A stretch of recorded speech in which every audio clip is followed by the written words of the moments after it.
ସମସ୍ତେ ମିଥ୍ୟା କଥାରେ ପ୍ରହସନ କଥାରେ ଆମ୍ଭେମାନେ ଉଦ୍ବୁଦ୍ଧ।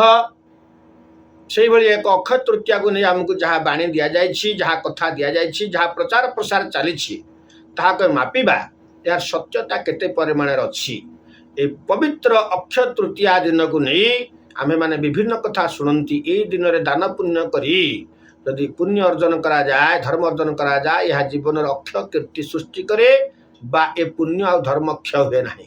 ଏହା ଏକ ଭ୍ରାନ୍ତ ଧାରଣା। ଏଇଭଳି ଭ୍ରାନ୍ତ ଧାରଣାରୁ ଆମେ କିଭଳି ଭାବରେ ମୁକ୍ତି ପାଇବା ଏବଂ ପ୍ରକୃତ ସତ୍ୟକୁ ଜାଣିବା, ଏ ଅକ୍ଷୟ ତୃତୀୟା କ'ଣ, ଅକ୍ଷୟ ତୃତୀୟାର ଗୁପ୍ତ ରହସ୍ୟ କ'ଣ ରହିଛି, ଜ୍ଞାନ ଆଦ୍ୟରେ କ'ଣ ପୁରୀ ରହିଛି, ଆମେ ଏହାକୁ ଯଦି ଜାଣିବା ଏଇ ଚ୍ୟାନେଲରେ ଦେଖିବା।